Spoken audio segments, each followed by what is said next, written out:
The BBC, opening up to everyone else, and then we'll do a separate written roundtable for the English written media at the end as well, so everyone's aware. James, over to you. Ben, the sun's out. Headingley, 5 tests to come against India. How excited are you for the challenge ahead? Yeah, very. It's been a long time coming. Obviously, nearly at the back end of June now, and for this to be our build up towards the second test since the New Year's, obviously a long time to wait. So, yeah, we've had different preparations for different individuals. Obviously, we've had some guys getting their bodies right, some guys playing county cricket, but yeah, everyone's really excited to be here now and to get going tomorrow. And as you head into this period, 5 tests against India, then the Ashes, is this the biggest challenge you'll face as captain so far? Oh, look, I think first and foremost, obviously, it's 5 games against India that we're focusing on. We know it's going to be tough, always is against India. 5 test matches are very demanding on the body, so yeah, we'll be focusing on these 5 games first. And you named your team yesterday. Is everyone fully fit still? Hope so. Yeah. Good. Good to hear. Big selection decision was around who bats at 3. Can you just talk us through the thinking behind the decision to stick with Ollie Pope, and how close was it between Jacob Bethel and Pope? Well, big selection just came from not us. Be remarkable to choose someone else if their last knock was 170. That's pretty much all I need to say on that. And how has Ollie handled the extra scrutiny around his position? How's he dealt with that? Yeah, look, I think in this day and age it's very tough to not see all the kind of speculation and stuff around it, just because of how easily accessible things are. You don't even have to go and hunt for it to see it these days, but I think, you know, scoring 170 in his last test match has sort of shown how well he's handled that extra scrutiny of it, and it comes with the territory, I guess. You know, when you are an international player, it comes with it. It's one of those things where when you're a kid you dream about playing for England, and obviously it's an unbelievable thing, but you know, then the other side of it is that you can come under the pump a little bit, and that's part of the territory, and you know, part of sort of handling it is also being able to handle the scrutiny that no doubt is always going to come someone's way at some point. In terms of your bowling attack, you're missing a number of players through injury. How big a boost to have Chris Wells back? Yeah, really good. Since, I think this is correct, but since me and Baz have been captain and coach, I don't think we've actually lost a game with Wokesy in the team. So again, that just proves how much of a valuable cricketer he is to any team that he turns out for. I think him being the leader of the attack, he's going to thrive off that responsibility. And yeah, he's a quality cricketer. You know, the relentlessness that he has with the ball, whether that be new ball or old ball, and then having his ability with a bat down at number 8 is obviously massive for us. And Wokes aside, a pretty inexperienced attack with Josh Tongue and Bryden Cast. How big a test will this be for them? Yeah, I think like experience, it's obviously it is spoken about a lot, but I see it at the end of the day, whether you played 100 games or 5 games, it's your skills that are the most important and valuable thing when you come out to playing, you know, any form of cricket. Bryden's had an unbelievable start to his international career in all formats, to be honest, and he's been great for this test team when he's put the shirt on. So I don't look into that too much, and it's great to have Tungy back over, you know, the injuries that he had for pretty much a year, you know, out of the game.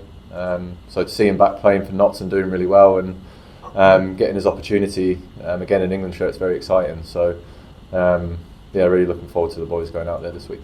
Will they get helped by the pitch at all? It looks greener than usual. Yeah, Headingley's generally the probably best overall cricket wicket that we tend to play on. We've had some fantastic games here over the last couple of years. You know, if batters get in, they are very hard to stop because of how true the wicket can be, how fast the outfield is, but you always feel like there's something in the wicket there for you as a bowler.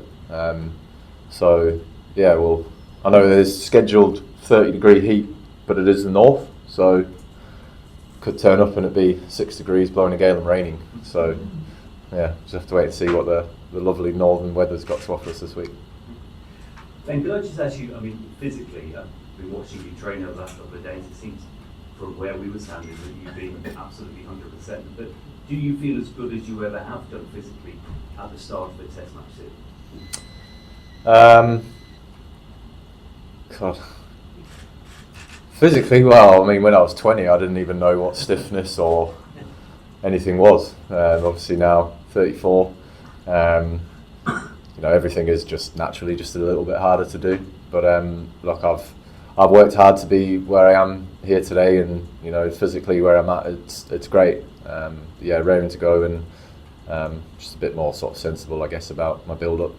Work hard for the first 2 training days, 2 days out, and then sort of very, very chilled and light the day before, just to make sure that everything's raring to go come game day.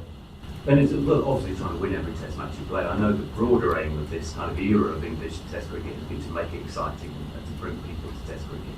When India are in the country, you kind of know the eyes of the world are on you. So in that process of just bringing people to test cricket, I wonder if that makes it an extra level of excitement around the start of this series. Yeah, they're always, obviously, India always brings excitement with them wherever they go in the world.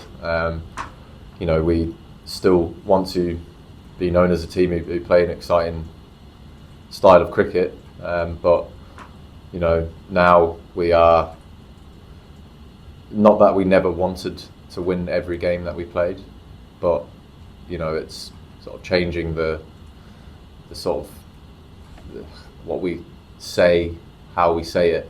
So we want to be playing an exciting game of cricket because we know that that's what brings the best out of individuals, brings the best out of us as a team, but it's about winning. Just finally for me, just quickly back on Ollie Pope, would you say that big 100 against Zimbabwe was a decisive factor in your selection for this test match, or the broader issues at play when you made that decision? Well, looking more long term about what he's brought to England, or was that 170 the decisive factor in his selection? Scoring 170 definitely doesn't do anyone any harm. No. But no, look, I said this when I spoke about it before the Zimbabwe test. Having him at number 3 since I've been captain over a 3-year period, averaging over 40s, speaks for itself, I think. Rory, please. And then we'll open it up to everyone else. We also had the World Test Championship final at Lords. You've obviously had your opinions on that in the past. It's restarting again now. The next qualification period starts. Are you sort of at peace with that tournament, at that standings, how it's all worked out? Look, I get asked about the World Test Championship and stuff, and obviously then I'm not just going to say what sort of is expected to say. I will give my honest opinion on it. Great. Which I feel I do. But look, to get to the final of the World Test Championship, you have to win games of cricket, and that's what we focus on. If we win enough games of cricket, then we'll find ourselves there at the final of the World Test Championship. I think that's probably a better way of saying is that we don't focus on it. We focus on every game that we have in front of us, focus on the series that we have in front of us, and if we win games of cricket, we will find ourselves at the World Test Championship final. And if we get there, we will also look to win that. And obviously something you'll know is that captaincy sits well on some people's shoulders. It sort of sits nicely. It helps improvement and pride. You've got Harry in the team who's just taken over the white ball team, won 6 in a row. Is he just looking around him now since he was last with you? Does he feel a bit pumped up by it and somebody who's maybe grown as part of that experience? Oh, it's very hard to get Harry Brook looking like he's pumped up about much, isn't it? He's a very chilled, calm, collected character. But I think the responsibility of having that one-day captaincy role now for him is, great to have another senior person in this dressing room as well. The more people that I feel I have to speak to, voice to, when we're out in the heat of the moment or whether we're off the field, anything like that, the better. I feel I'm always pretty good at asking people's opinion and not focusing too much on what I think, because sometimes you do miss certain things if you get too involved within your own sort of thought processes and thoughts towards things. So I've always, to be honest, used Brookie anyway. But yeah, I think him having that extra leadership role now with being one-day captain is going to be very helpful for me, as well as all the other leaders I've got in the dressing room. Yes, in the middle here. Yeah. This time around, crowd will be coming in excited, not to watch Virat Kohli, but Jasprit Bumrah. How do you look at this change? Is it exciting for you too? But exciting that the crowd's coming to watch Bumrah. Yeah. Not Virat Kohli, but for Bumrah.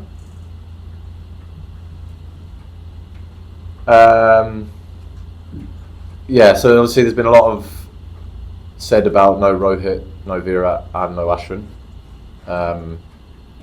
That doesn't mean that we think it's going to be any easier than what it ever is against India. The pool of talent that Indian cricket has is just ginormous. So although Virat, Rohit and Ashwin have done amazing things for their country on the field, that doesn't mean that whoever comes in to replace, those individuals are going to be any less hard to bowl at or bat against, just because of how big the pool of talent is in India. I've obviously spent a lot of time out of the IPL, so I know that there's a lot of it. But yeah, obviously 3 massive names, 3 people who have done wonderful things for their country, but it's not going to be any easy for us because those 3 big names aren't here. We'll take 3 more, one here and one here at the front. And then Ben, this series will be England's first home series against India with that new high-risk, high-gain philosophy, the brand of Test cricket you guys are playing in Test cricket, since you and Brendan have taken over. So just wanted to know the prospect of playing that brand of cricket against an Indian bowling attack, which is as good as anything, and we have seen what this bowling attack is capable of in Australia. So just your thoughts on that. Did you forget the one that we won in Birmingham? Yeah, Yeah. that one-off game, of course. Yeah. That's why I said the full series. No, look, India, obviously Bumrah leading their attacks, fantastic bowler, but there's 11 players on a team, and it takes a team to win a game of cricket. And look, we know Bumrah is an amazing bowler all around the world. His record shows that wherever he goes, he does well. So, we know Bumrah's going to be a threat, but we know that every other bowler that India have is also going to be a threat. So, focusing on one individual over another isn't what we're going to be doing. But obviously, you pay respect to your opposition, and Jasprit Bumrah certainly is a fantastic bowler. Hi Ben. Ben, of course, it's a new Indian team, new looking Indian team, new captain Shubman Gill. You have seen him play in the IPL and in international background cricket as well, even in that world. What's your assessment about Shubman Gill, the overall package, and of course leading this Indian team? Will it be pressure for him, especially in England? Yeah, I think Shubman Gill's a very, very fine player. He's been around a long time now, considering he's only young. He's played a lot of cricket. A lot of IPL cricket, actually a lot of cricket for India. So, I think it's an exciting time for Indian cricket to be in the new leadership.